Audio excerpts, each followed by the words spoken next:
So Carson Benge, now the no trade happened and there's a clear path to playing time. We don't know what's going to happen there, though. Like, could they go out and sign somebody? Absolutely. Could Ben just suck in spring? Absolutely. But in terms of upside, there's a lot to like there, in my opinion. He made the AAA last year, and the numbers weren't great in AAA, but overall, just solid year as a whole. Elite plate discipline and strong contact skills really highlight what he's able to do at the plate in terms of approach. 110.4 max exit velo at AAA. It went with a 52.8% hard hit rate, some power there. And when you have that, typically that's that combination of hard hit and good contact and plate discipline. That's usually what you want in a player, a young player at that. Single A in 2024 being the last time this guy's even gone above 90% in strikeout rate tells you all you need to know in terms of his ability to make contact and not strike out, which is a huge thing. And that type of skill translates well to the majors usually.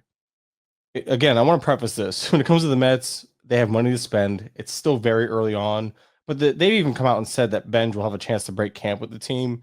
So there's a lot there in terms of potential and opportunity. A guy that just caught my attention was Denzel Clarke, and it's because the tools are flashy. The guy can play great defense, which can honestly keep him in the game, and I think is why we saw him even get the run that he got last year. There's a lot of swing and miss in that game, but elite bat speed, so a lot of that swing and miss can be covered up. Sure, it's not going to be like foolproof, and he's still going to probably strike out at a high clip, but we're talking about raw tools, good speed. So I think as long as he makes enough contact, that speed can help him have some higher BABIP numbers. Plus, that ballpark is exactly what you want for any hitter, right? So having that defense being so elite can allow for a longer leash of playing time. And the encouraging part here is that like every type of statistical measure trended up towards the end of the year. The strikeout rate, the OPS, the everything that matters, although it wasn't anything special, overall the numbers look so bad because a larger portion of his sample last year was that bad.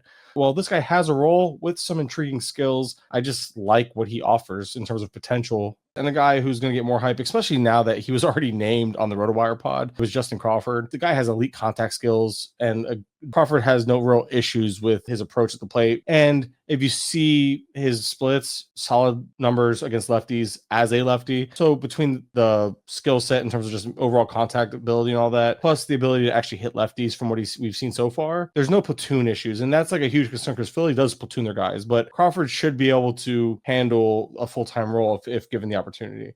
And the GM has also come out here and said that he will have a chance to break camp from what it sounds like. But again, we're talking about November.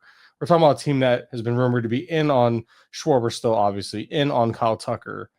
There's so many ways that this can get blocked, but I think Crawford will get a shot to break camp with this team. I have two pitchers, and the first one's going to be Reese Olson. He's just a guy that you just look at him, and all the stats are just showing like a high floor. But you can see that potential for more, right? He outpitches peripheral slightly, but still just an overall solid line with a 3.15 ERA, 3.5 FIP. The Sierra was 4.15, so again, that full run difference. But he's a guy that tends to kind of do that. Reese Olson's at the 76th percentile in chase rate, the 82nd percentile in whiff rate. Two good pitches that he could throw to both left-handed and right-handed hitters. Having the ability to throw good pitches to hitters on both sides of the plate, that's a real advantage to have. But again, 5-pitch mix, if he can hone in, even if he cut the mix down, was able to be more effective with the pitches that he has are solid, like the changeup, and I believe it's a slider. So it's one of those things where it's like you can see that path, you can see that potential in terms of him taking another step. And let's not forget, we're talking about the Tigers here, right? It's the easy division. It's the good home ballpark. There's a lot here that can help him continue to outpitch his peripherals anyway, even if he doesn't take that step forward. So I don't know. I see a lot to like here. The highest hitter in terms of ADP on this list is Sal Stewart, 17.5% barrel rate, 52.5% hard hit rate. This is at the major league level. He was able to make league average contact while limiting chase and swing and miss. So the fact that he wasn't overly aggressive and maintained roughly league average contact tells you that like he has that ability to lay off pitches, maybe pick his pitch a little bit. And if you pair that with the ability to hit for the power he has, the power potential is legitimate. But Stewart can also move around the field. We saw him play first base. We saw him play third base. There's rumors of him possibly playing second base. But who knows how that's going to translate to 2026. We just know that there's an ability there for him to maybe move around as needed, but he should be given a starting role regardless. And the dude crushes left-handed pitching. He's pretty decent against righties as a whole and in the minors.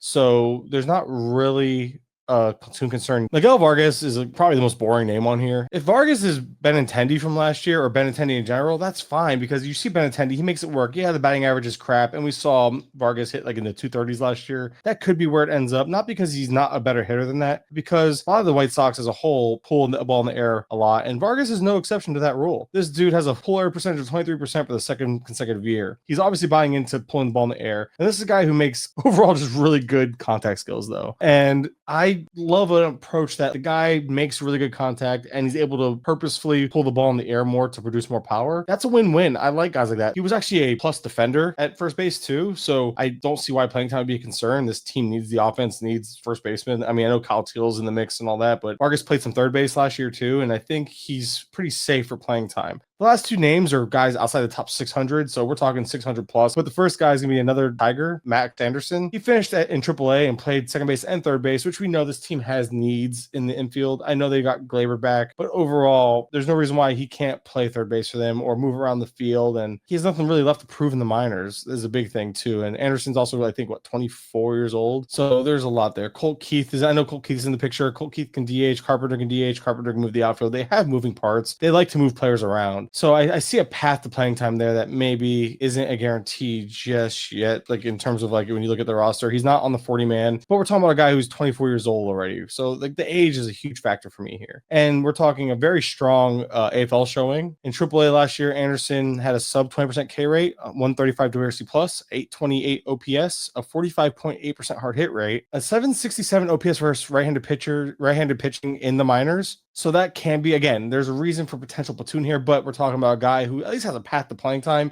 even if he platoons with Colt Keith and others. And with Glaber's injury history, with Colt Keith's history of just sucking sometimes, if Anderson's hitting lefties really well, we saw them do this with Baez. Baez was in and out of full-time role all year last year. I feel like Anderson has the ability to kind of start off as like a semi-regular utility guy, maybe get himself into some more playing time as the season goes along. And the last guy on this list I just added today, Justin Sterner of the Athletics. I didn't know who he was. I'm not gonna lie to you, act like I paid attention that close to relievers, but he popped when I started looking up some leaderboards in the second half, and he was like the best reliever on the team in the second half. And they haven't added anybody. Will they? It's to be determined.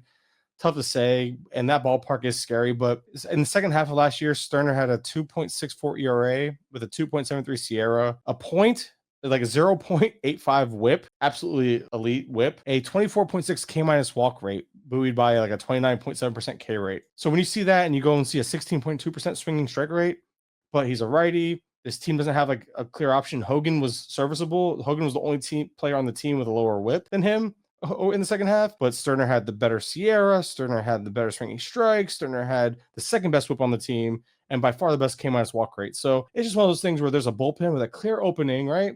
And no reason why, as long as if they don't add anybody like obvious, Sterner can't sneak in a few saves this year, assuming that he just continues where he left off in that second half of last year. So Justin Sterner, just a name to watch.